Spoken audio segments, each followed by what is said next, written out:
Je suis venu rendre visite à mon fils et il m'a emmené dans un pub local. Quand mon fils est parti, le barman m'a attrapé le bras et m'a dit quelque chose de choquant. Je suis sorti par la fenêtre des toilettes et j'ai commencé à le suivre 5 minutes plus tard. Je m'appelle Antoine Dubois et j'ai 75 ans. Toute ma vie, j'ai cru que si l'on travaillait dur et élevait bien ses enfants, on gagnait une vieillesse paisible. J'avais tort. La semaine dernière, mon fils André m'a emmené dans un pub chic.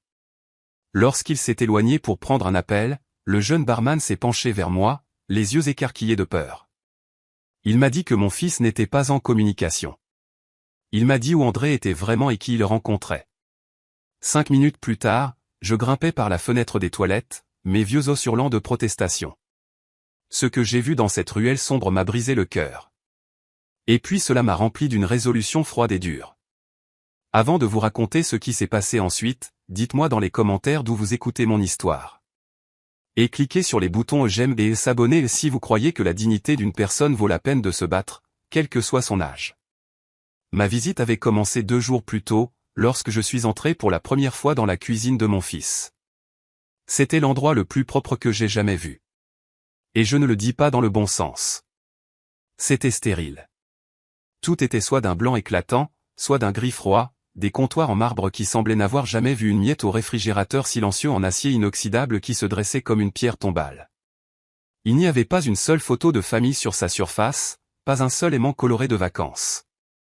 Cela ressemblait plus à une salle d'exposition dans un magazine qu'à un endroit où les gens vivaient réellement, où ils préparaient des repas qui sentaient la maison.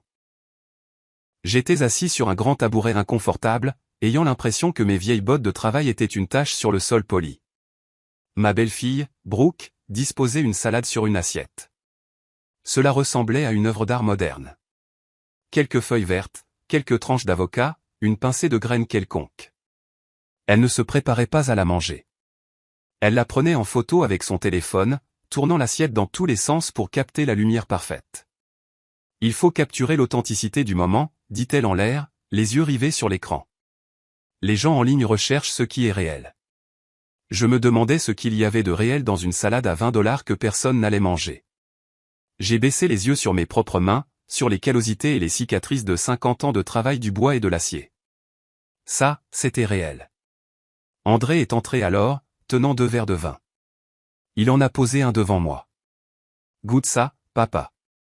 C'est un rouge français, a-t-il dit. Pas comme cette piquette que tu bois d'habitude. J'ai doucement repoussé le verre. Ma femme Annette n'a jamais aimé l'alcool à la maison après les problèmes de son père. André le savait. Peut-être qu'il avait oublié. Ou peut-être qu'il s'en fichait tout simplement maintenant. Alors, papa, raconte à Brooke une de tes vieilles histoires, a dit André, essayant de combler le silence pesant. Raconte-lui comment tu as construit l'atelier de bois toi-même, à partir de rien. J'ai commencé à la raconter, la vraie histoire, celle des débuts, de la nécessité de récupérer du bois de rebut sur les chantiers de construction parce que nous ne pouvions pas nous permettre d'en acheter du neuf. Je lui ai parlé de la nuit où une tempête a failli arracher le toit et comment Annette et moi sommes restés debout toute la nuit avec des seaux et des bâches, luttant pour le sauver. C'était mes souvenirs, le fondement de notre famille. Et puis mon vieil ami Henderson, il m'a prêté $500 avec rien de plus qu'une poignée de main. André m'a immédiatement coupé avec un petit rire forcé. Ce que papa veut dire, c'est qu'il a présenté un plan d'affaires solide et a obtenu un financement initial d'un investisseur providentiel qui a cru en sa vision. Il s'est tourné vers Brooke et a fait un clin d'œil. Mon père peut être un peu trop humble parfois. Je me suis tu. Il ne se contentait pas de reformuler mes paroles. Il réécrivait mon passé. Il effaçait la pauvreté, la lutte, la gentillesse des amis, et transformait ma vie en quelque chose de propre et de brillant pour son nouveau monde. Je suis juste content que tu aies finalement vendu l'endroit, a poursuivi André, changeant de sujet. C'était un fardeau. Maintenant, tu peux enfin te détendre et profiter de ta retraite. Un fardeau? Il appelait l'héritage de ma femme, l'endroit qui contenait 40 ans de notre sueur et de nos rires, un fardeau. Ma poitrine s'est serrée. J'ai regardé mon fils, essayant de voir le petit garçon qui courait partout dans cet atelier, les cheveux couverts de sueur, mais il avait disparu. À sa place se trouvait un étranger qui parlait un langage d'argent et d'apparence que je ne comprenais pas. Après le dîner, après que Brooke soit montée faire ce qu'elle appelait sa méditation du soir, André a posé une épaisse pile de papier sur la table devant moi. L'odeur âcre du papier neuf et de l'encre d'imprimante a rempli l'air. Qu'est-ce que c'est, ai-je demandé. Juste des papiers d'investissement, papa, a-t-il dit, sa voix un peu trop douce. J'ai parlé avec mon conseiller financier. Ils ont un portefeuille fantastique pour les retraités. Zéro risque, des rendements stables. Cela vous assurera d'être à l'abri pour la vie, sans aucun souci. Il a sorti un stylo d'apparence coûteuse et a tourné la pile jusqu'à la toute dernière page, tapotant du doigt une ligne blanche à côté de mon nom imprimé. Tu as juste besoin de signer ici. Je m'occupe du reste. J'ai regardé les documents. Il devait y avoir facilement 30 pages, remplies de petits caractères et de termes juridiques que je n'avais jamais vus auparavant. Laisse-moi le lire d'abord, ai-je dit, tendant la main vers la pile. Un éclair d'agacement a traversé le visage d'André. Son sourire a disparu. Papa, tu n'as pas besoin de faire ça. C'est compliqué. J'ai déjà tout lu. C'est bon pour toi. Je te le promets. Fils, ai-je dit, et ma voix était basse et ferme. Je n'ai pas signé une seule chose sans la lire d'abord en 75 ans. Je ne vais pas commencer maintenant. Un nouveau genre de silence a rempli la pièce. Ce n'était plus seulement gênant. C'était lourd. Je pouvais sentir son impatience, sa frustration déferler sur moi par vagues. Il cachait quelque chose. Un homme honnête n'est jamais pressé. Il a poussé un long soupir frustré. Très bien, a-t-il dit en se levant. Mais ne prends pas trop de temps. Les bonnes occasions n'attendent pas éternellement. Il s'est retourné et a quitté la pièce, me laissant seul avec les papiers et un froid sentiment d'appréhension qui commençait à peine à prendre racine dans mes entrailles. Pour compenser la tension, ou du moins c'est ce qu'il prétendait, André m'a emmené dans un pub en bas de la rue. Ce n'était pas un vrai pub, pas comme ceux que je connaissais où la sueur couvrait le sol et le barman connaissait votre nom. Cet endroit était sombre et élégant, avec une musique douce qui ressemblait à un battement de cœur lent. L'air sentait le parfum cher et le whisky qui coûtait plus cher le verre que ce que je gagnais en une journée. Les jeunes étaient partout, tous vêtus de vêtements élégants, leurs visages éclairés par la lueur bleue de leur téléphone. Ils ne riaient pas fort. Ils murmuraient leurs conversations, qui sonnaient comme des secrets sur les cours de la bourse et des week-ends que je ne pourrais jamais imaginer. Je me sentais comme un fantôme d'une autre époque, une photographie en noir et blanc dans un monde de couleurs numériques éblouissantes. J'ai regardé un jeune homme, pas plus âgé qu'André quand il est parti à l'université, montrer une montre à son poignet. Cette montre coûtait probablement plus cher que la compte de ma première maison, la maison où j'ai élevé l'homme qui était maintenant assis inconfortablement à côté de moi. André m'a commandé un jus de canneberge sophistiqué avec un brin de quelque chose de vert dedans. Il ne m'a pas demandé ce que je voulais. Il a simplement supposé. Il n'arrêtait pas de regarder son téléphone, son pouce balayant nerveusement l'écran. Il n'était pas là avec moi. Pas vraiment. Son esprit était à des milliers de kilomètres. Après environ 5 minutes de ce silence tendu, son téléphone a vibré. Il l'a regardé avec un sentiment de soulagement presque insultant. Ah, zut, a-t-il dit en se levant. C'est le travail.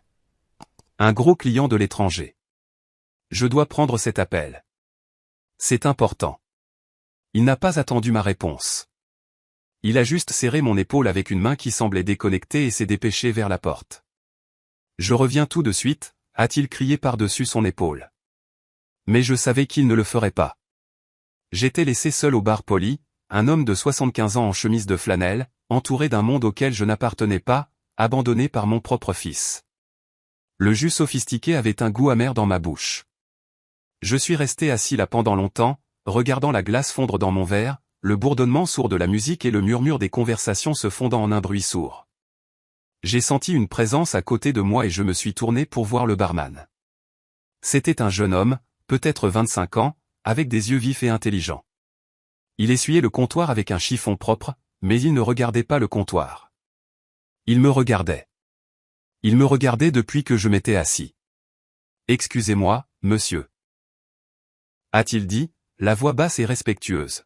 « Je ne veux pas vous déranger. »« Mais êtes-vous monsieur Dubois ?»« Antoine Dubois. » J'ai été surpris.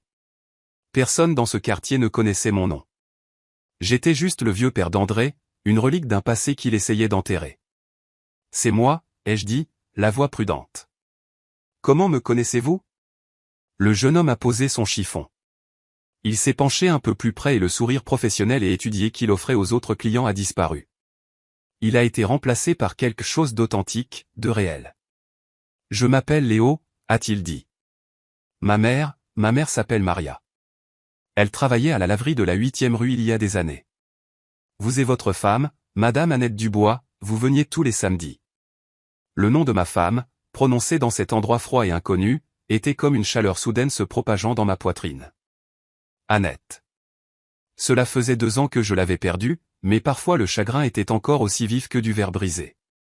Je me souvenais de Maria, une femme silencieuse qui travaillait plus dur que quiconque que j'ai jamais rencontré. Je me souviens de votre mère, ai-je dit, ma voix s'adoucissant. Une femme bien. Comment va-t-elle? Léo a souri, un vrai sourire cette fois. Il a atteint ses yeux. Elle va bien. Elle est à la retraite maintenant. Elle parle encore tout le temps de Madame Dubois. Il a fait une pause et son expression est devenue plus sérieuse. J'étais juste un gamin, mais je me souviens d'un hiver où j'ai eu une grave pneumonie. Ma mère ne pouvait pas se permettre les médicaments et avait terriblement peur de perdre son travail si elle prenait des jours de congé. Votre femme l'a découvert d'une manière ou d'une autre. Elle est arrivée à notre appartement un après-midi avec un sac plein de courses et les médicaments de la pharmacie. Elle a dit à ma mère de ne pas s'inquiéter pour le travail pendant une semaine. Elle a juste aidé. Elle n'a jamais rien demandé en retour. Elle n'en a jamais parlé à personne. Il a baissé les yeux sur le comptoir, puis est revenu vers moi. Ma mère n'a jamais oublié ça. Je n'ai jamais oublié ça. Madame Dubois, c'était l'une des bonnes personnes. L'entendre parler d'Annette avec une telle révérence, une telle gratitude, c'était comme boire de l'eau fraîche après une longue marche dans le désert. Cela me rappelait le monde qu'André avait laissé derrière lui. Un monde où la gentillesse n'était pas une transaction, où les gens prenaient soin les uns des autres. C'était le monde dans lequel Annette et moi avions construit nos vies. Pour la première fois de la journée, je ne me sentais pas comme un fantôme. Je me sentais à nouveau comme Antoine Dubois. Je me sentais comme le mari d'Annette. J'étais encore perdu dans la chaleur de ce souvenir quand le comportement de Léo a changé. La lumière amicale dans ses yeux a disparu, remplacée par une concentration vive et urgente. Il a jeté un coup d'œil rapide par-dessus son épaule comme pour vérifier la présence d'espions. La manière décontractée dont il polissait un verre est devenue tendue, ses mouvements soudainement secs et délibérés. Il a posé le verre avec un léger clic qui a résonné comme un coup de feu dans l'espace calme qui s'était formé autour de nous. Puis il a fait quelque chose qui m'a surpris. Il a tendu la main à travers le bar et a saisi mon avant-bras. Sa prise n'était pas forte, mais elle était ferme, exigeant toute mon attention. « Écoutez-moi, monsieur Dubois. » Il a chuchoté, sa voix si basse que j'ai dû me pencher pour l'entendre par-dessus la musique. « Vous devez écouter attentivement.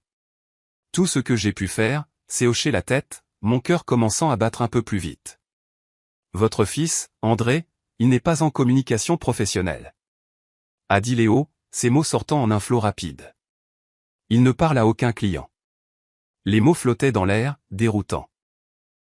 J'ai commencé à demander ce qu'il voulait dire, mais il a serré mon bras, me faisant taire. Il est dans la ruelle. Derrière, a poursuivi Léo, ses yeux se dirigeant vers une porte marquée, réservée au personnel. Il est avec un homme en costume. Un homme qui a l'air de casser des choses pour gagner sa vie. Je les ai déjà vus. C'est la 3e fois ce mois-ci. Mon esprit luttait pour suivre.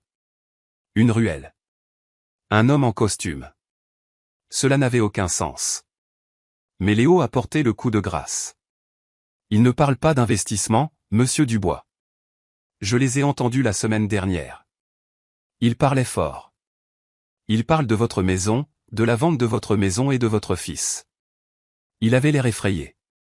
Le monde a basculé sur son axe. La chaleur du souvenir d'Annette s'est évaporée, remplacée par un frisson qui m'a glacé jusqu'aux os. Les papiers, la hâte de me faire signer. La frustration d'André quand j'ai dit que je voulais lire. Tout s'est écrasé dans mon esprit, formant une seule image hideuse. Mon fils n'essayait pas de m'aider. Il essayait de me prendre quelque chose. Le faible bourdonnement du pub s'est estompé jusqu'à ce que je n'entende plus que les battements frénétiques de mon propre cœur. J'ai regardé Léo et il a vu la compréhension dans mes yeux. Il m'a donné une dernière pression ferme sur le bras, puis à lâcher prise, ramassant son chiffon et s'éloignant comme si de rien n'était. Mais tout était arrivé. Tout avait changé. Mon esprit était un tourbillon, mais mon corps savait exactement quoi faire. Je ne pouvais pas retourner là-bas. André verrait la vérité sur mon visage, la trahison qui ressemblait à une blessure physique. Je me suis levé, laissant le jus intact sur le bar, et j'ai marché vers les toilettes d'un pas assuré que je ne sentais pas. Je n'ai pas trébuché. Je n'ai pas regardé en arrière. À l'intérieur, la pièce était petite et heureusement vide. Il y avait une cabine, un lavabo et une petite fenêtre en verre dépoli en hauteur sur le mur du fond. C'était le genre de fenêtre destinée à la ventilation, pas à l'évasion. Mais ce soir, c'était ma seule issue. Mon cœur battait la chamade contre mes côtes, mais mon esprit était étrangement calme. Le vieil homme qui était entré dans ce pub avait disparu. Un homme différent était là maintenant. Un homme alimenté par une colère froide et brûlante. J'ai traîné la lourde poubelle sous la fenêtre. Elle sentait le renfermer, mais je m'en fichais. J'ai grimpé dessus, mes genoux hurlant de protestation. Le loquet était raide de rouille et de peinture. Un instant, j'ai cru que je ne pourrais pas l'ouvrir. J'ai mis tout mon poids dessus, mes jointures raclant contre le cadre. Il a cédé avec un grincement douloureux. L'air froid de la nuit a frappé mon visage. Je me suis hissé, mes muscles se tendant. Chaque gémissement de mes articulations était une protestation, mais le feu dans mes entrailles était plus fort que la douleur. Un instant, j'étais coincé, à moitié dedans et à moitié dehors, un spectacle ridicule pour quiconque me verrait. Puis j'ai poussé et j'ai dégringolé, atterrissant durement sur le trottoir humide de la ruelle. Je suis resté là une seconde, le choc secouant mes os, avant de me remettre sur pied en toute hâte. Je devais savoir. Je devais le voir de mes propres yeux.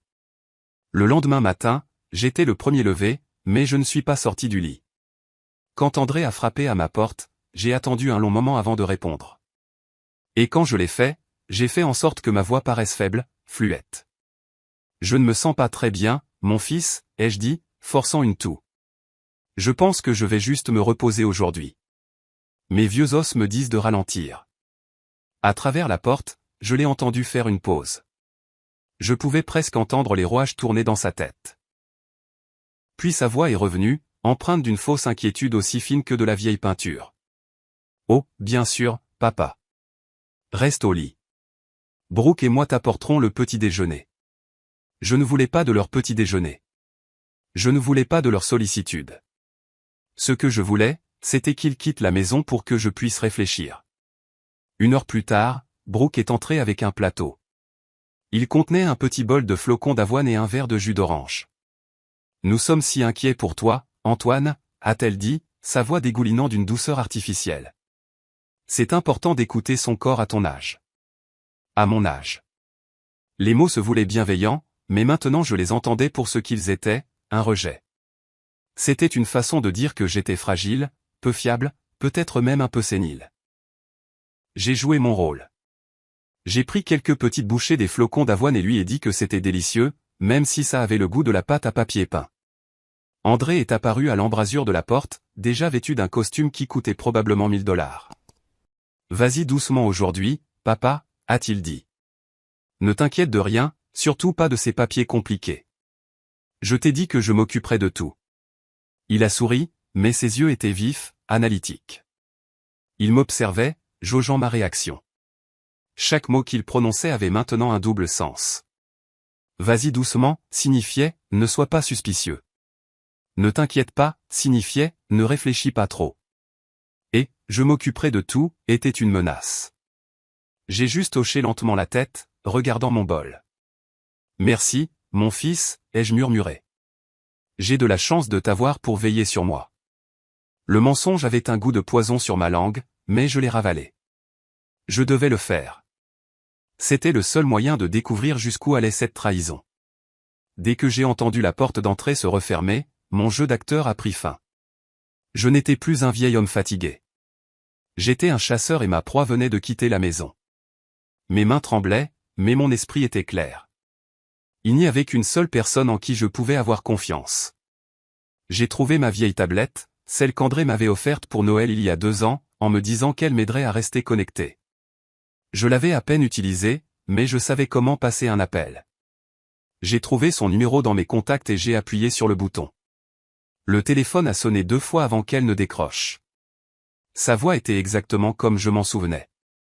Forte, vive, et sans place pour les absurdités. Imani Vance à l'appareil. Imani, ai-je dit, ma propre voix paraissant rauque. C'est Antoine. Antoine Dubois. Il y a eu une brève pause à l'autre bout du fil, puis son ton s'est instantanément réchauffé. Antoine. Mon Dieu, ça fait trop longtemps. Comment tiens-tu le coup, vieil homme? Nous ne nous étions pas parlé depuis les funérailles d'Annette. Imani et ma femme étaient amies depuis des décennies, depuis qu'elles étaient de jeunes femmes luttant pour des projets communautaires dans notre quartier. Imani était devenue avocate, une avocate redoutable, mais elle n'avait jamais oublié d'où elle venait. Je tiens le coup, Imani. Mais j'ai besoin de ton aide, ai-je dit, allant droit au but. C'est à propos d'André.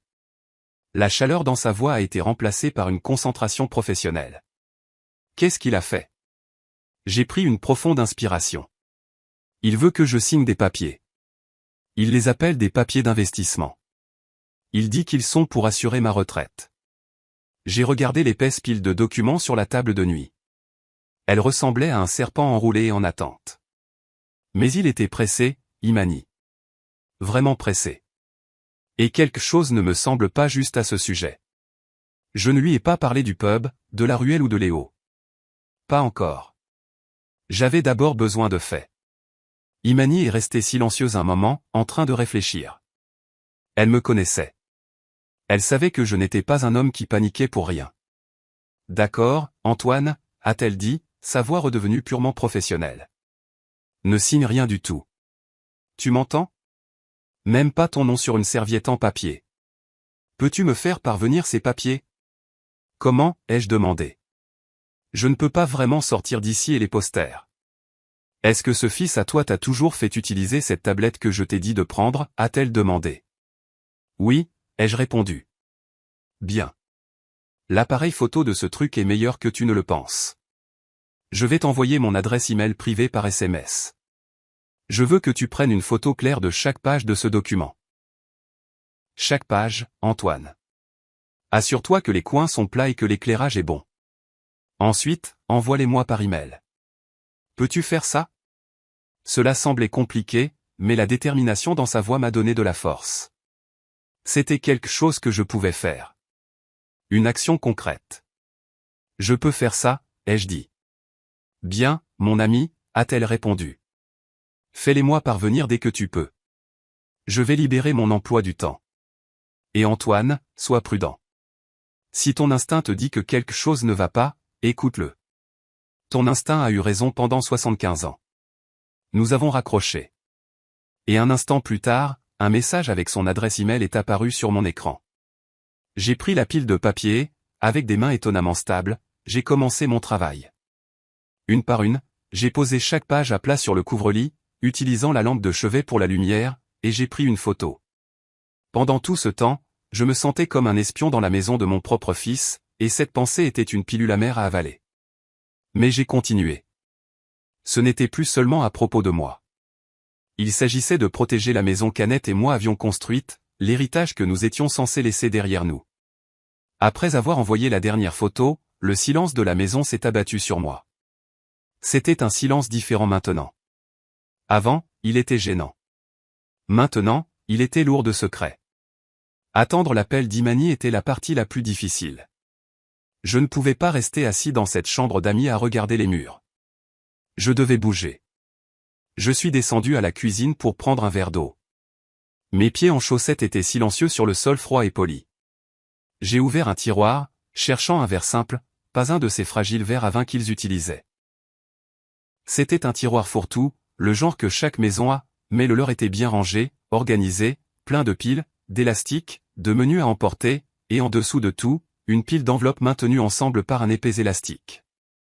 Ma main n'a hésité qu'une seconde avant que je ne les ramasse. Ce n'était pas du courrier indésirable. Elle provenait de sociétés de cartes de crédit, d'un concessionnaire automobile, d'un groupe de prêts privés dont je n'avais jamais entendu parler. J'ai soigneusement sorti celle du dessus. Les mots étaient imprimés en encre rouge vif. Dernier avis. Mon sang s'est glacé. J'en ai sorti une autre. En souffrance. Une autre, paiement immédiat requis. C'était une pile de honte, un témoignage d'une vie vécue à crédit et à temps emprunté. Cette maison parfaite n'était pas un foyer. C'était une scène. Et les accessoires étaient tous faux. J'ai remis les lettres exactement comme je les avais trouvées et j'ai fermé le tiroir. Mes yeux ont balayé le salon, mais maintenant je le voyais différemment. J'ai vu le grand tableau coloré sur le mur. De loin, il avait l'air impressionnant. Mais en m'approchant, j'ai vu que ce n'était pas du tout une peinture. C'était une impression, le genre qu'on achète en ligne, tendue sur un cadre pour ressembler à une vraie. Il n'y avait ni texture, ni vie. Je me suis approché de la bibliothèque où Brooke gardait un de ses sacs à main d'apparence coûteuse, exposé comme une œuvre d'art. Je l'ai pris. Toute ma vie, j'ai travaillé avec mes mains. Je connais le toucher des matériaux de qualité. Je connais le poids et l'odeur du vrai cuir. Ce n'était pas ça. Il semblait fin, plastique et sans vie. C'était une imitation bon marché, un mensonge, conçu pour impressionner les gens qui n'y connaissaient rien. J'ai vu la montre de luxe d'André posée sur son bureau dans le petit coin bureau. Je l'ai prise. Elle était légère, trop légère. Elle semblait creuse, comme un jouet. Tout, de l'art sur les murs à la montre à son poignet, était une illusion soigneusement construite. Mon fils n'était pas seulement en difficulté. Il se noyait. Lui et sa femme vivaient dans un château de cartes et ils étaient sur le point de faire tomber ma propre maison, la seule chose réelle qu'il nous restait, avec eux. Juste à ce moment-là, ma tablette a vibré sur le comptoir de la cuisine. C'était Imani. Mon cœur a bondi dans ma gorge. Le temps de l'attente était terminé. Le temps des réponses était venu. J'ai pris la tablette à la première vibration. Mon propre reflet me regardait depuis l'écran sombre. Un vieil homme fatigué avec de la peur dans les yeux. J'ai fait glisser mon doigt sur l'écran et je l'ai mis à mon oreille. Imani. Antoine, a-t-elle dit. Sa voix était plate. Toute la chaleur de notre appel précédent avait disparu. Elle avait été remplacée par quelque chose de dur et de froid comme de l'acier. J'ai lu chaque page, Antoine. Je l'ai lu 2 fois. J'ai retenu mon souffle. Je pouvais entendre le bruissement des papiers de son côté. Ton fils est un menteur, a-t-elle dit. Et il n'y avait aucune gentillesse dans ses paroles, seulement une honnêteté brutale et glaçante. Ce ne sont pas des documents d'investissement. Il n'y a pas de portefeuille pour les retraités. Il n'y a pas de fonds pour assurer ton avenir. C'est un mensonge, Antoine. Une fabrication complète et totale. Le sol sembla se dérober sous mes pieds. J'ai dû m'agripper au bord du comptoir de la cuisine pour me stabiliser. Quoi? Qu'est-ce que c'est alors, ai-je balbutié. C'est un acte de renonciation, Antoine, a-t-elle dit, et elle a prononcé les mots lentement, précisément, comme un juge rendant une sentence de mort. Sais-tu ce que c'est? Non, ai-je chuchoté. Cela signifie que tu cèdes ta propriété. Tu donnes ta maison, la maison dans laquelle toi et Annette avez investi vos vies, à André volontairement pour la somme de $1. C'est enfoui à la page 17 dans un paragraphe si plein de jargon juridique qu'il est conçu pour te faire perdre le fil. C'est une ruse, Antoine. Un piège. La plus vieille et la plus cruelle des ruses. Je ne pouvais pas parler. Ma gorge était serrée. Mes poumons semblaient vides. Ma maison, le jardin d'Annette, la balançoire du porche où nous nous asseyions les soirs d'été. Les murs qui avaient contenu tous nos rires et toutes nos larmes. Il essayait de tout voler. Une fois que tu auras signé ça, Antoine, c'est fini. La voix d'Imani a traversé le brouillard dans ma tête. C'est juridiquement contraignant. Tu lui donnerais tout volontairement. Tu n'aurais plus de maison, plus d'actifs, rien. Il pourrait te mettre à la rue le lendemain et il n'y aurait rien que je puisse faire pour l'arrêter. Il n'essaie pas d'assurer ton avenir, Antoine. Il essaie de le voler pour payer le sien. Je me suis affalé sur l'un des tabourets de cuisine froid et dur. La belle pièce stérile semblait tourner autour de moi. J'ai pensé à André, petit garçon, pleurant dans mes bras après être tombé de son vélo. J'ai pensé à la fierté que j'ai ressentie à sa remise de diplôme universitaire. J'ai pensé à tous les sacrifices qu'Annette et moi avions faits pour lui, à tout l'amour que nous lui avions donné. Et c'était ainsi qu'il nous remboursait. C'était sa gratitude. Le choc était si profond qu'il a dépassé la tristesse, le chagrin. Il s'est installé au plus profond de mes os comme une immobilité froide et lourde. Le genre d'immobilité qui précède un ouragan. Imani parlait encore, me parlant d'options légales, de ce que nous pouvions faire ensuite. Mais je n'écoutais plus vraiment. Je regardais mon reflet sur l'écran noir de la tablette. La peur avait disparu des yeux du vieil homme. Elle avait été remplacée par autre chose, quelque chose de dur, d'impitoyable. La tempête était arrivée. Quand ils sont rentrés ce soir-là, la guerre psychologique a commencé. Elle n'a pas commencé par une grande bataille, mais par de petites attaques silencieuses et insidieuses conçues pour me faire douter de mon propre esprit. J'étais assis dans le salon en train de lire un livre quand André est entré. « Salut, papa. Je voulais juste te dire que j'ai mis tes clés dans le bol en céramique près de la porte, a-t-il dit d'un ton désinvolte. Comme ça, tu sauras toujours où elles sont. Je ne veux pas que tu les égares. Je ne les avais pas égarées. Elles étaient sur la petite table juste à côté de ma chaise, là où je les mettais toujours. Il les avait déplacées. C'était une petite chose, un minuscule changement dans mon environnement, mais c'était un message. C'est moi qui contrôle ici. Pas toi. Le lendemain, la situation a dégénéré.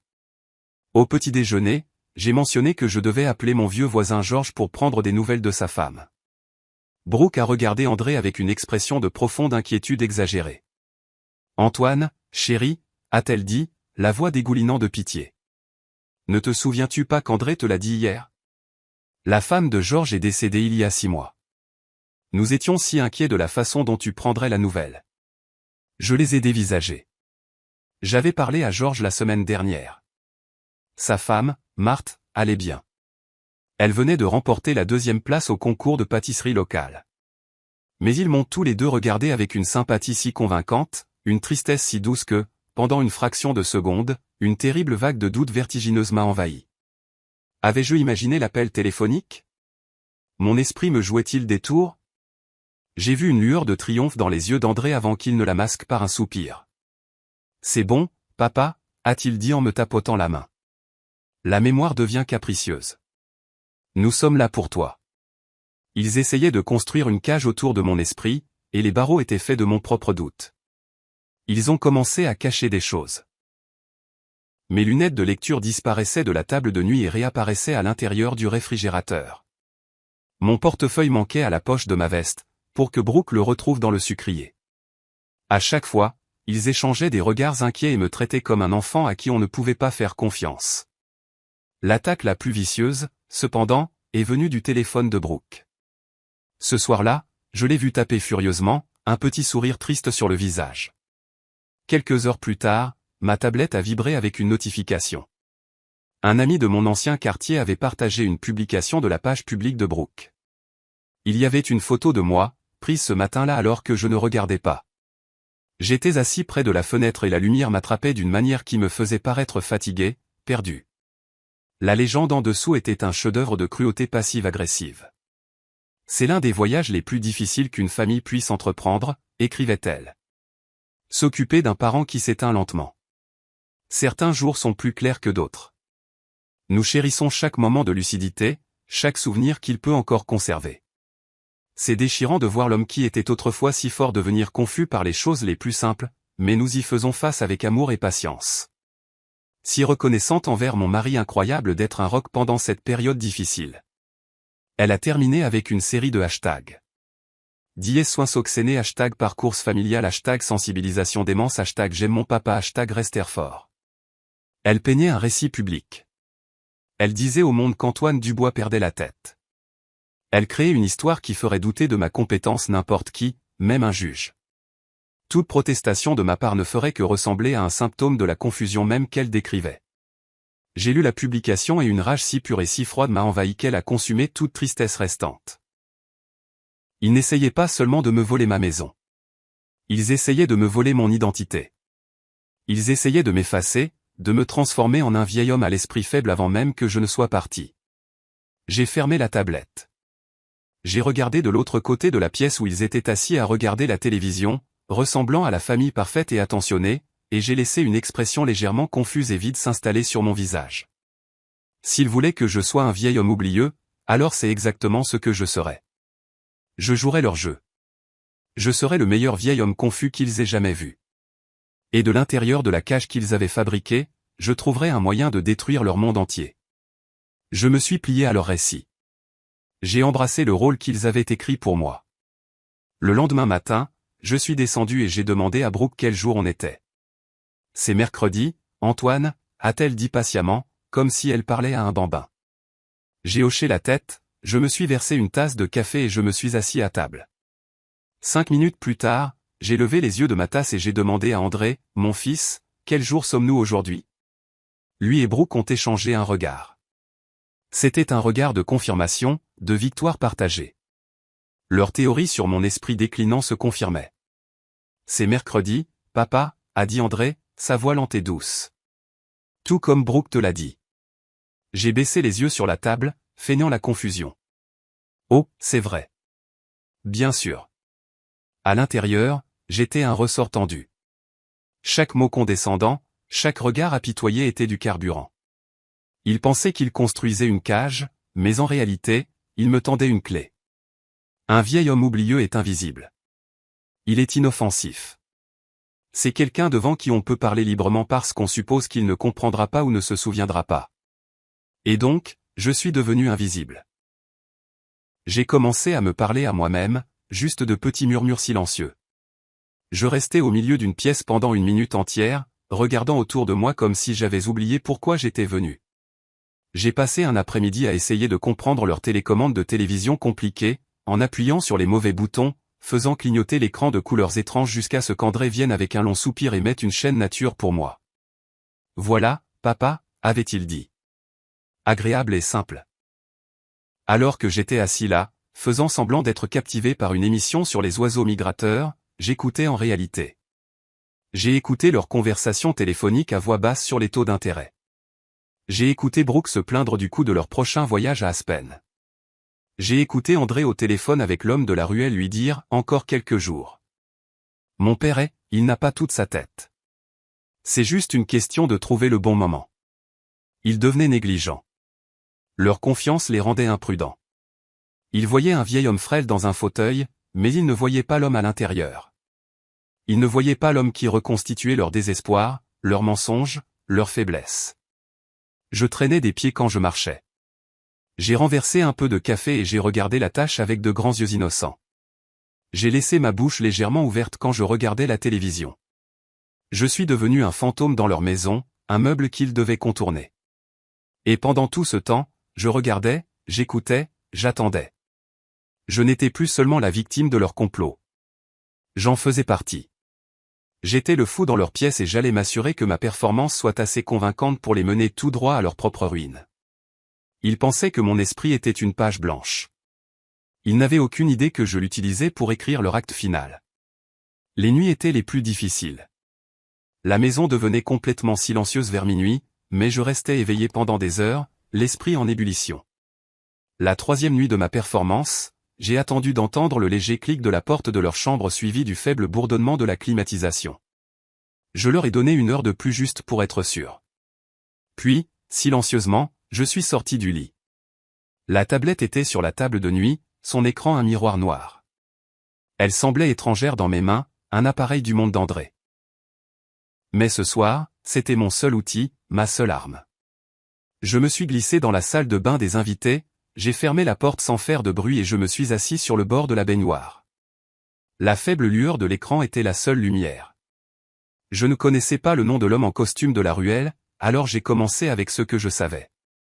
J'ai tapé le nom d'André et le nom de sa société financière. Le premier résultat était le site web de l'entreprise. Il était impeccable et professionnel, plein de photos souriantes d'André et de ses partenaires, de témoignages de clients heureux et de promesses de croissance sûre et de liberté financière. C'était la face publique, le mensonge magnifique et méticuleusement conçu. Je savais que la vérité était enfouie plus profondément. J'ai ouvert un nouvel onglet de recherche. Cette fois, j'ai de nouveau tapé le nom d'André, mais j'ai ajouté d'autres mots. Des mots que j'avais entendus, des mots que je soupçonnais. Dette, procès, perte d'investissement, plainte. Pendant longtemps, je n'ai rien trouvé. Juste plus d'articles louant son entreprise, plus de liens vers ses profils de médias sociaux parfaits. C'était comme une forteresse numérique. Mais j'étais patient. J'ai passé 50 ans à apprendre à trouver le point faible d'un morceau de bois. Je trouverai le point faible ici aussi.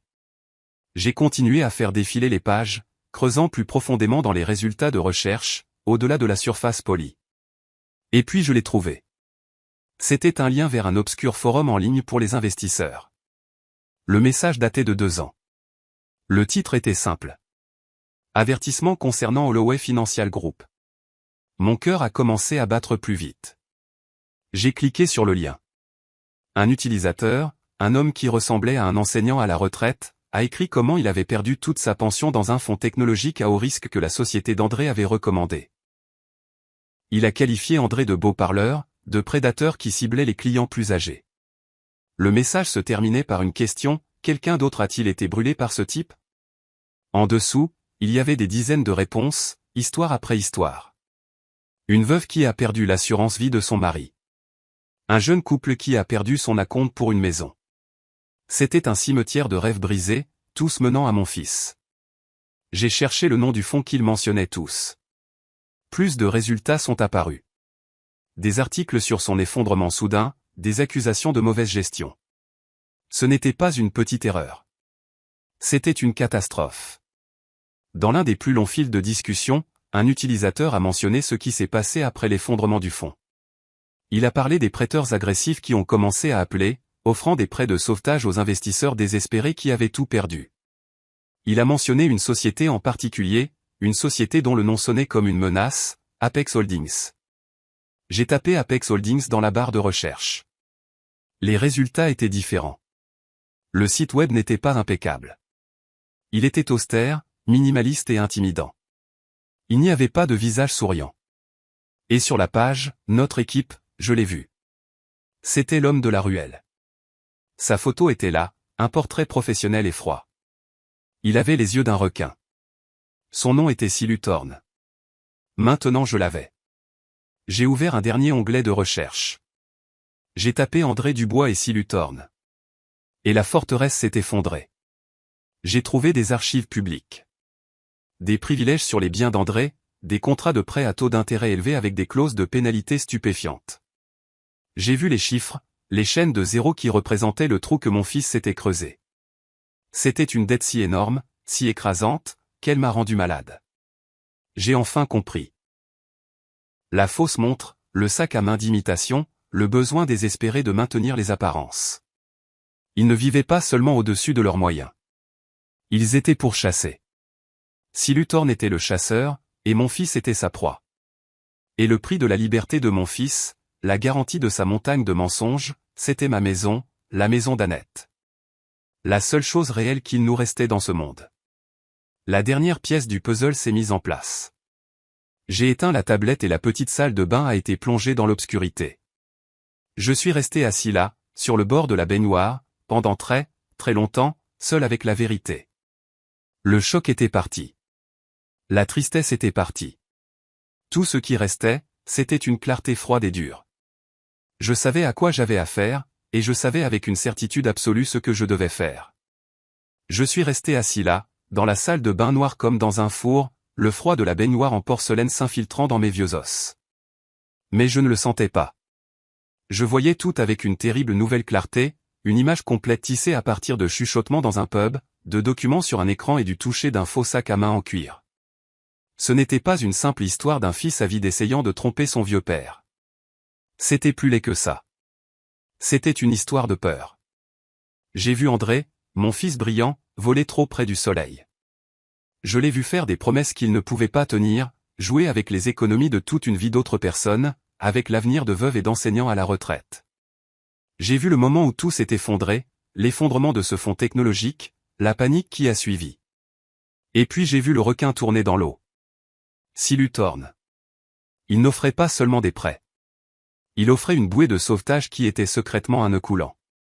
Mon fils, terrifié et honteux, l'a saisi. Il a fait un pacte avec un diable pour cacher son échec. La voiture de luxe, la maison blanche stérile, la vie fantasmée en ligne de Brooke. Tout cela était une performance désespérée. C'était un spectacle pour convaincre le monde, et peut-être même, qu'ils gagnaient toujours, même si l'eau montait autour de leur cou. Ils n'étaient pas des cerveaux. C'étaient des enfants terrifiés, piégés dans une prison coûteuse de leur propre fabrication. Et ma maison, ma vraie maison solide et payée, était la rançon. C'était le prix pour empêcher le requin de les dévorer vivants. Cette prise de conscience ne m'a pas fait lui pardonner. Non, la trahison était trop profonde, trop calculée pour cela. Mais elle a changé la forme de ma colère. Je ne me battais plus seulement contre l'avidité de mon fils. Je me battais contre sa faiblesse, sa lâcheté, la pourriture morale qui s'était installée lorsqu'il avait choisi de sacrifier son propre père pour se sauver des conséquences de ses actes. Il était un animal acculé, et les animaux acculés sont les plus dangereux. Il n'en était pas moins une menace, mais il était aussi une tragédie.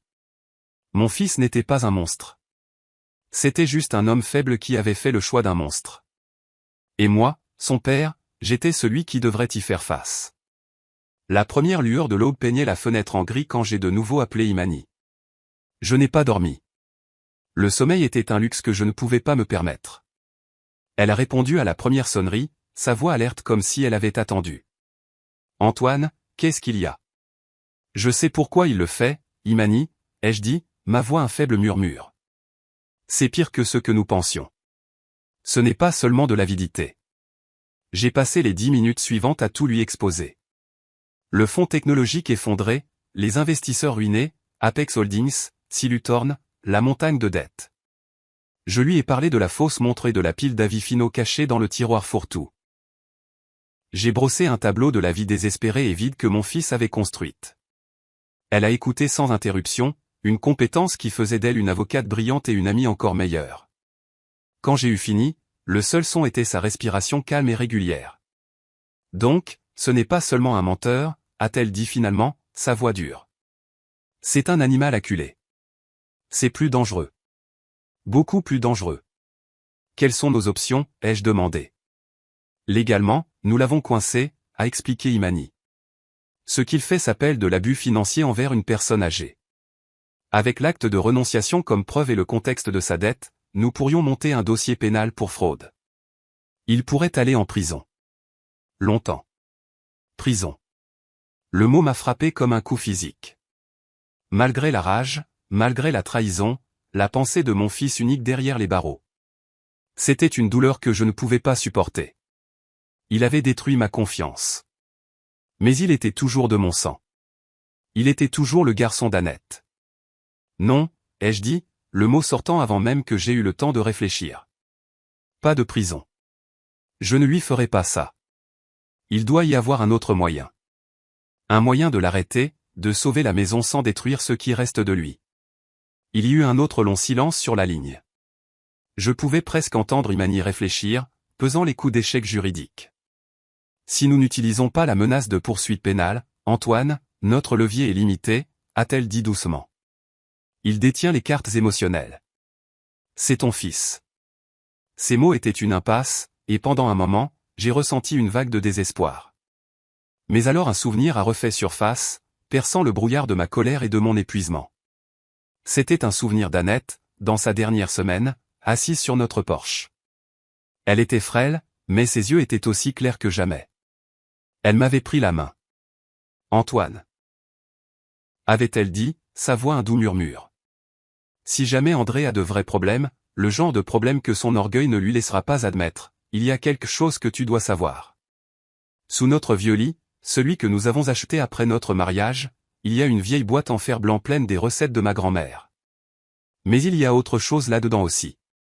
Ma sécurité. À l'époque, j'avais rejeté cela comme les divagations d'une femme malade. Une sécurité. Mais maintenant. Imani, ai-je dit, ma voix soudainement vivifiée par une nouvelle énergie. Annette. Elle m'a dit quelque chose avant de mourir, à propos d'une boîte, une boîte en fer blanc sous notre lit. Je lui ai raconté ce qu'Annette avait dit. Je ne savais pas ce que cela signifiait, mais c'était un fil conducteur. Et en ce moment, c'était le seul que j'avais. Cet après-midi-là, j'ai mis mon plan à exécution.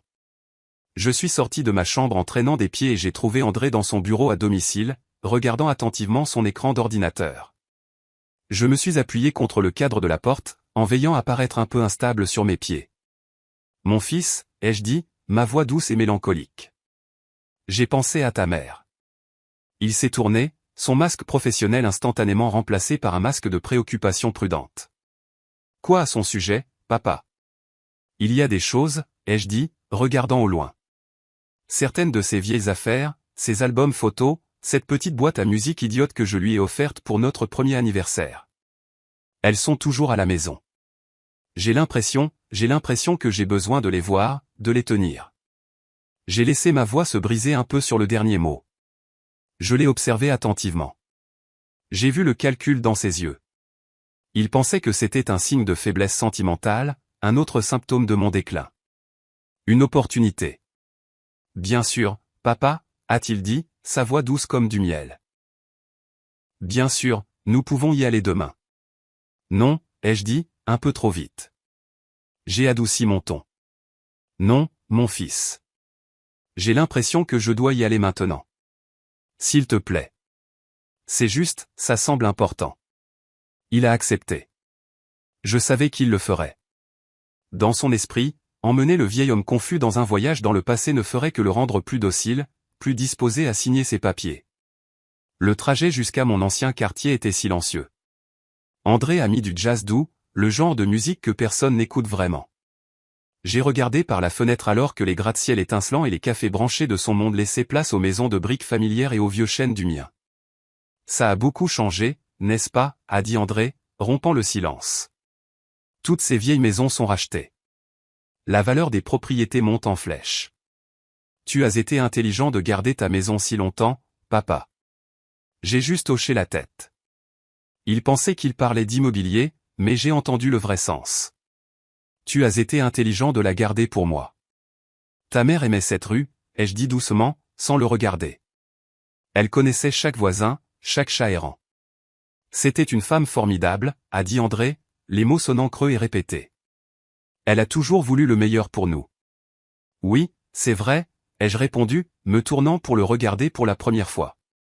Elle pensait toujours à l'avenir, s'assurant toujours que la famille était protégée. Il a souri, manquant complètement l'avertissement dans ma voix. Il pensait que je me remémorais des souvenirs. Il n'avait aucune idée que je lui racontais son avenir. Quand André a déverrouillé la porte d'entrée, l'air qui m'a frappé était l'air de ma propre vie. C'était une odeur de vieux bois, de grains de poussière dansant dans le soleil de l'après-midi et le faible parfum persistant du produit à polir les meubles au citron d'Annette. C'était l'odeur de la maison. Après le silence froid et stérile de la maison d'André, ce silence était différent. C'était un silence paisible, un silence plein de souvenirs. Chaque craquement des lattes de plancher sous mes pieds était un salut familier. J'ai vu la légère égratignure sur le mur où un André de 7 ans avait écrasé son camion jouet. J'ai vu l'endroit usé sur le fauteuil où Annette avait l'habitude de s'asseoir et de lire pendant des heures. Cette maison n'était pas seulement un bâtiment. C'était un registre vivant de notre amour, de nos luttes, de notre monde entier. André m'a suivi, l'air impatient, vérifiant son téléphone. Il ne voyait pas ce que je voyais. Pour lui, ce n'était qu'une vieille propriété, un ensemble d'actifs. Pour moi, c'était un sol sacré. Je suis allé directement à notre chambre. Elle était exactement comme nous l'avions laissée. Le vieux couvre-lit que la grand-mère d'Annette avait fait était toujours plié soigneusement sur le lit. Le lit lui-même, le premier meuble que nous ayons jamais acheté ensemble, semblait petit et robuste. Il nous avait soutenus dans la maladie et la santé, à travers les disputes et les réconciliations pendant près de 50 ans. Je n'ai pas hésité. Je me suis mis à quatre pattes, ignorant la protestation aiguë de mes articulations. L'espace sous le lit était sombre et poussiéreux. J'ai tendu mon bras dans l'obscurité, mes doigts cherchant. Et puis je l'ai senti, le métal froid et lisse de la vieille boîte en fer blanc. C'était une chose simple, décorée de roses peintes délavées. Annette y gardait les fiches de recettes de sa grand-mère. Alors que je la sortais à la lumière, mon cœur battait la chamade. Elle semblait plus lourde que dans mes souvenirs. Cette boîte était plus que de simples souvenirs. C'était un message du passé. C'était le dernier coup d'Annette dans un jeu qu'elle savait que nous pourrions un jour avoir à jouer. C'était sa sécurité. Je me suis assis par terre dans notre ancienne chambre, les grains de poussière dansant dans les rayons du soleil autour de moi. Mes doigts tremblaient légèrement alors que je soulevais le loquet rouillé de la boîte en fer blanc. Une odeur est montée à ma rencontre. L'odeur de vieux papier et d'herbes séchées, le faible fantôme de cannelle. C'était l'odeur d'Annette. Sur le dessus, il y avait exactement ce à quoi je m'attendais. Des centaines de fiches de recettes de sa grand-mère écrites dans une belle écriture cursive en boucle qui s'était estompée au fil des décennies. J'ai passé mon pouce sur une fiche pour du pain d'épices. Une tache de fleur ancienne encore visible dans le coin. Un instant, une vague de chagrin si puissante qu'elle m'a presque renversé m'a traversé. C'était elle. C'était la femme que j'aimais. J'ai soigneusement soulevé la pile de fiches pour les mettre de côté. Et en dessous, mon souffle s'est coupé dans ma gorge. Cela n'avait rien à faire là. C'était un épais dossier manille, impeccable et officiel, un contraste frappant avec l'histoire personnelle délavée des recettes. Il n'y avait pas d'étiquette à l'extérieur. Mon cœur a commencé à battre un tambour lent et lourd contre mes côtes. Je l'ai ouvert. La première page était un mur de textes juridiques denses. La plupart étaient un flot de mots que je ne comprenais pas. Mais alors mes yeux se sont concentrés et certaines phrases ont sauté aux yeux, claires comme le jour. La fiducie patrimoniale Annette Dubois. Et en dessous, irrévocable. J'ai tourné la page. Mes yeux ont balayé les lignes, cherchant, et puis je l'ai trouvée. La propriété située au 14 rue Elme. Ma maison. Tout était là, en noir et blanc, signé par Annette et un notaire public, daté de 5 ans, juste après son diagnostic. J'ai lu le paragraphe clé 3 fois pour m'assurer que mes yeux ne me trompaient pas. À mon décès, la propriété ne devait pas être héritée par notre fils. Elle devait être donnée dans son intégralité à une fiducie foncière communautaire enregistrée dans le but exprès de développer des logements abordables pour les familles locales. Je me suis adossé contre le lit, les papiers bruissant dans ma main, et un lent sourire s'est étendu sur mon visage. Ce n'était pas un sourire heureux. C'était un sourire de pure admiration sans mélange. Annette, ma douce et calme Annette. Elle l'avait vu il y a des années. Elle avait vu ce potentiel pour les ténèbres, cette faiblesse chez notre fils, et elle avait construit une arche pour nous protéger du déluge qu'elle savait pouvoir arriver. Ce n'était pas un acte de doute. C'était un acte d'amour profond et indestructible. Mon fils essayait de vendre une propriété qu'il ne pourrait jamais, jamais posséder. Il essayait de voler un fantôme. Et dans ma main, je tenais le coup final brillant de ma femme. Je tenais les chèques et maths. Quand je suis rentré dans la maison d'André, je portais un album photo poussiéreux et la petite boîte à musique d'Annette. Je les ai posés sur la table, accessoires de ma performance. André et Brooke m'ont regardé, leurs expressions un mélange de pitié et d'impatience. Ils pensaient que le voyage m'avait adouci, m'avait noyé dans une vague de nostalgie qui me rendrait plus facile à gérer. Ils n'avaient aucune idée que je venais de m'armer pour la guerre. J'ai été silencieux pendant le dîner. J'ai mangé ma nourriture lentement, méthodiquement. J'ai même complimenté Brooke sur sa cuisine, qui était un autre plat fade et incolore qui n'avait aucun goût. Mon calme semblait les déstabiliser plus que ma précédente confusion feinte. Ils n'arrêtaient pas d'échanger des regards, essayant de comprendre ce qui avait changé. Ils pensaient probablement que j'avais finalement atteint un état de résignation paisible, que j'avais accepté mon sort de vieil homme oublieux qui avait besoin qu'on s'occupe de lui. Après que les assiettes aient été débarrassées, j'ai croisé les mains sur la table. J'ai réfléchi, ai-je dit, ma voix égale et claire. Tu as raison, mon fils. Il est temps pour moi d'arrêter de m'inquiéter de ces choses. Je suis prêt à signer les papiers. Une vague de soulagement a déferlé sur le visage d'André. C'était si évident que c'en était presque comique. Il a jeté un regard triomphant à Brooke, une célébration silencieuse. La ligne d'arrivée était en vue. C'est super, papa, a-t-il dit, sa voix suintant d'une fausse sincérité. Je suis si content que tu vois que nous essayons juste d'aider. Je le vois, ai-je dit, le regardant droit dans les yeux. Mais j'ai 2 conditions. Le sourire sur son visage s'est légèrement crispé. Des conditions ? Je suis un vieil homme, André, ai-je dit avec un petit haussement d'épaule autodérisoire. Je fais les choses à l'ancienne. Je veux que mon avocate soit là quand je signe. Juste pour tout vérifier, s'assurer que tous les points sont sur les i et les barres sur les t. Une formalité, tu comprends ? Il s'est immédiatement détendu. Bien sûr.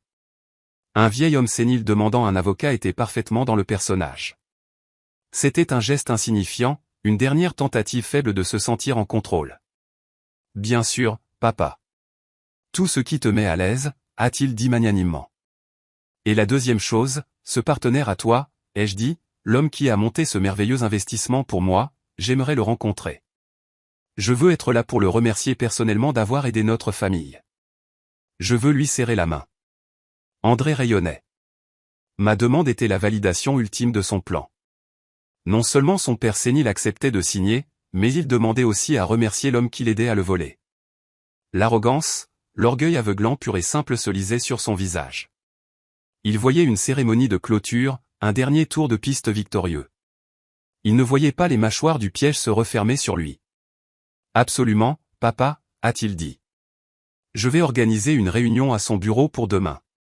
C'est une excellente idée. Il s'est levé, l'air satisfait de lui, l'image parfaite du fils dévoué. Il n'avait aucune idée qu'il venait d'accepter d'escorter personnellement son bourreau à sa propre pendaison.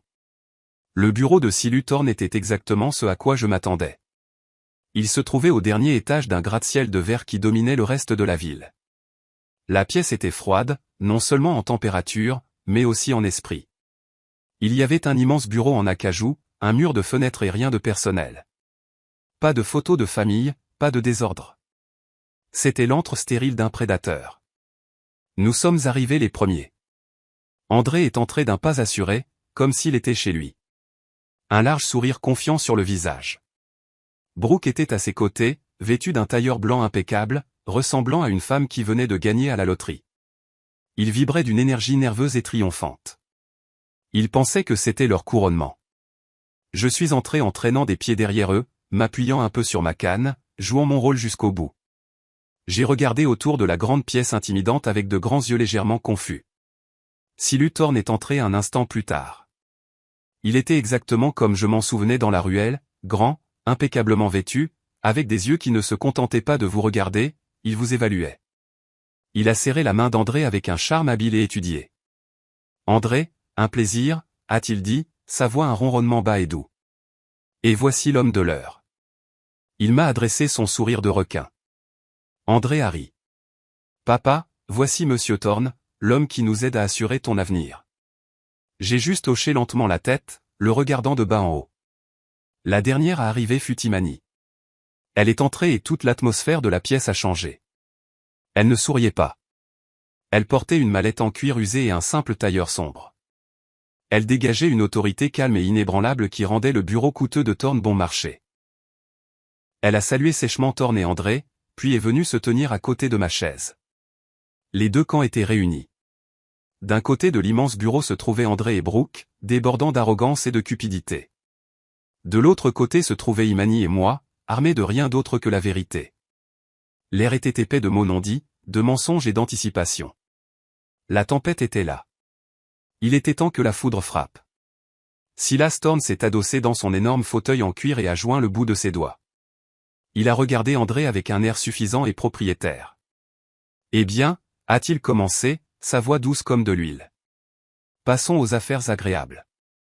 Nous avons devant nous un simple acte de renonciation, une formalité pour transférer la résidence principale de Monsieur Dubois aux soins de son fils pour la gestion de ses actifs.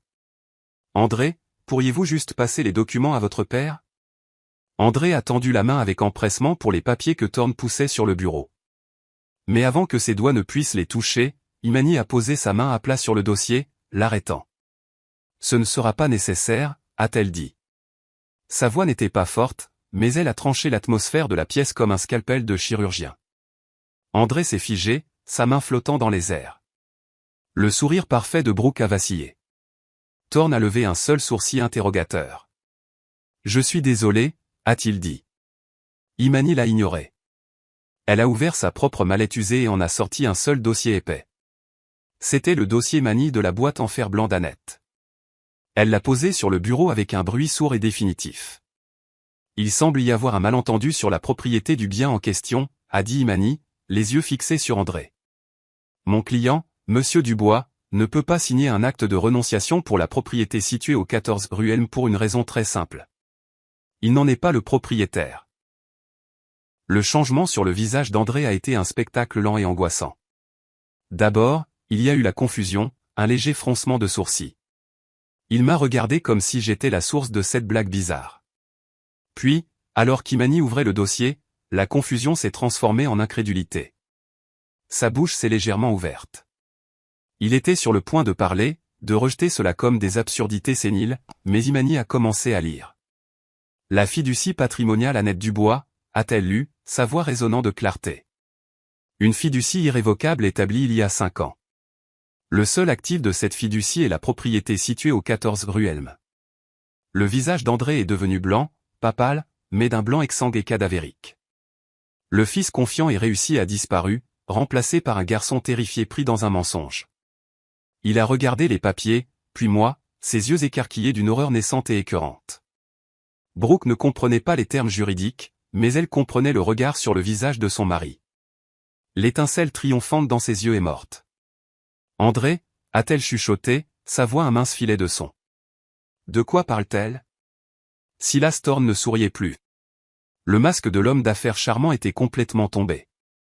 Ses yeux, qui avaient été paresseusement confiants, étaient maintenant plissés, froids et intensément concentrés sur les documents entre les mains d'Imani.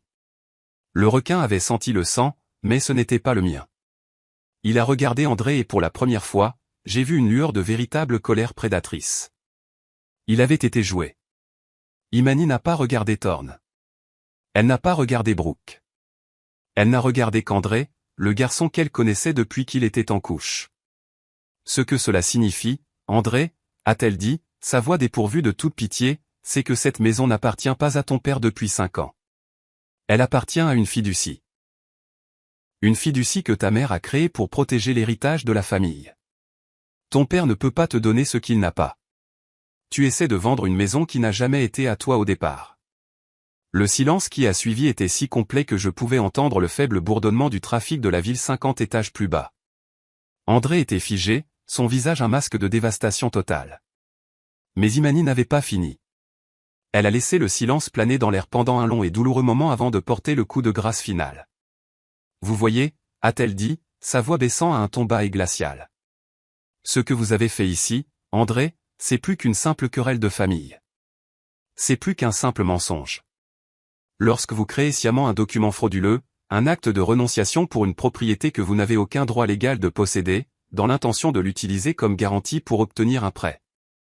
Elle a fait une pause, laissant ses yeux dériver du visage brisé d'André à celui de Pierre de Silas Thorne. Cela s'appelle une fraude bancaire. Et lorsque l'entité que vous essayez de frauder est une fiducie légalement établie, cela aggrave considérablement le crime. Nous ne parlons plus d'une affaire civile. Nous parlons d'une infraction fédérale. C'est ce mot qui a rompu le charme. Fédéral. C'était un mot qui avait du poids. Un mot qui signifiait des conséquences graves et qui change la vie. Brooke a émis un petit son blessé, comme un animal mourant. Non, a-t-elle gémi. Non. Mais c'est Silas Thorne qui a réagi le premier. Le requin avait tourné et maintenant il attaquait. Il s'est levé d'un bond de sa chaise, son calme et son sang-froid complètement disparus. Ils ont été remplacés par une fureur brute et débridée. Son visage était sombre de rage. Je n'ai rien à voir là-dedans, a-t-il grondé, sa voix un grognement bas. Il a pointé un doigt tremblant sur André, qui a tressailli comme s'il avait été frappé. Ce petit ver est venu me voir. Il a juré que la maison était à lui, libre de toute dette. Il m'a apporté des documents falsifiés, une fausse expertise. Il m'a menti. Thorne a regardé Imani, les yeux flamboyants. Je suis la victime ici. J'ai été trompé. Le chaos a éclaté. Brooke a commencé à sangloter, des sanglots bruyants et qui n'avaient rien de la grâce performative de son personnage en ligne. C'était un désespoir réel et déchirant. André, dis-leur que ce n'est pas vrai, a-t-elle pleuré. Dis-leur. Mais André ne pouvait pas parler. Il est resté assis là, affalé sur sa chaise, un homme complètement brisé. L'illusion du succès, la façade soigneusement construite qu'il avait mis des années à bâtir, avait été anéantie en moins de 5 minutes. Il avait l'air petit, pathétique. Toute sa combativité avait disparu. Thorne arpentait la pièce comme un tigre en cage.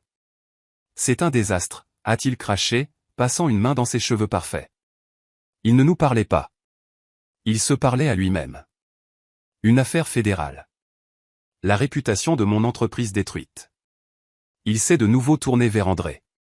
Espèce de petit idiot. Tu pensais vraiment que tu pouvais t'en tirer comme ça? Tu pensais que je ne le découvrirais pas? J'ai regardé tout se dérouler, observateur silencieux de la tempête que j'avais créée. Je n'ai ressenti aucune joie. Je n'ai ressenti aucun triomphe.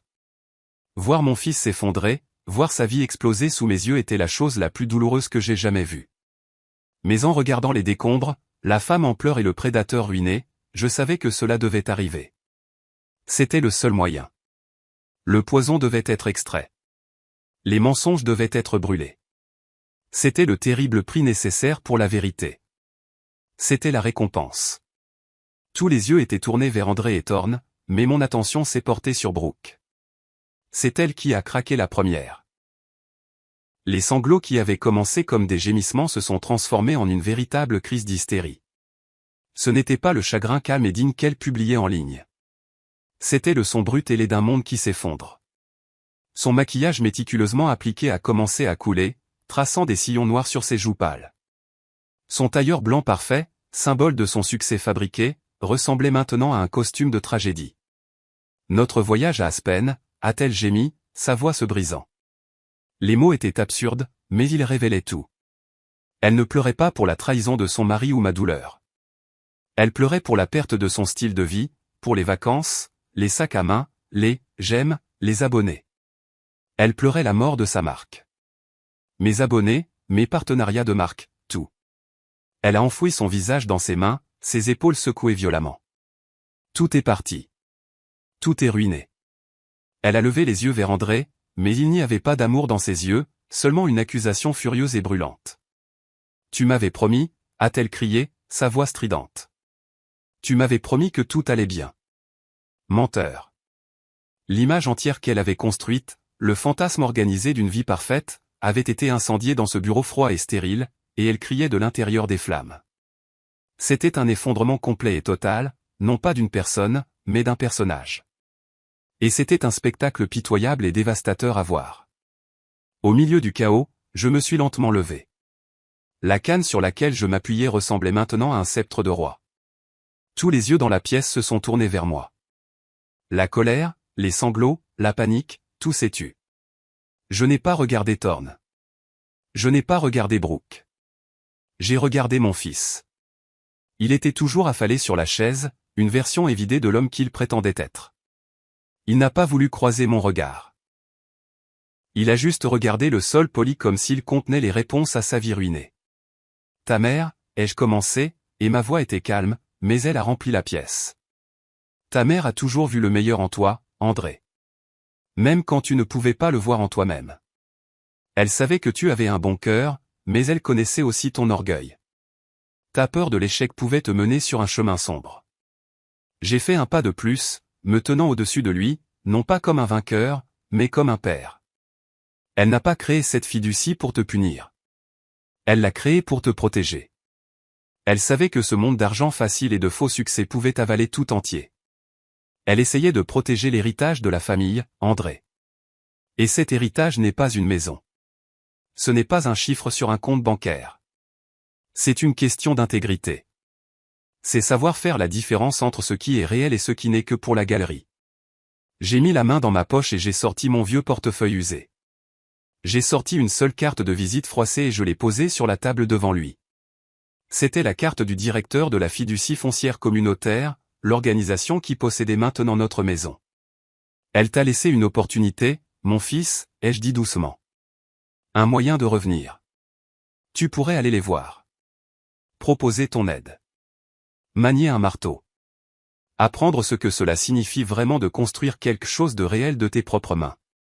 Pas pour l'argent, pas pour la galerie, pour ta propre âme. Le choix t'appartient. Je n'avais pas besoin de porter plainte. Je n'avais pas besoin de le voir en prison. Le monde qu'il s'était construit était déjà sa prison. Je venais de lui tendre la clé. Le choix de l'utiliser ou non lui appartenait. Sans un mot de plus, je me suis tourné et j'ai marché vers la porte. Imani a suivi, sa main se posant brièvement sur mon épaule. Je n'ai pas regardé en arrière les décombres que je laissais derrière moi. Les pleurs, les cris, les illusions brisées. Je suis sorti de cette tour de verre froide et je suis entré dans le soleil de l'après-midi. Pour la première fois depuis très longtemps, je me sentais en paix. Je n'avais pas détruit mon fils. J'avais protégé l'héritage de ma femme. J'avais défendu ma dignité. L'ordre avait été restauré. Et c'était une victoire qui valait plus que n'importe quelle maison ou n'importe quelle somme d'argent. Cette expérience m'a appris une dernière leçon. Une leçon de ma femme, Annette.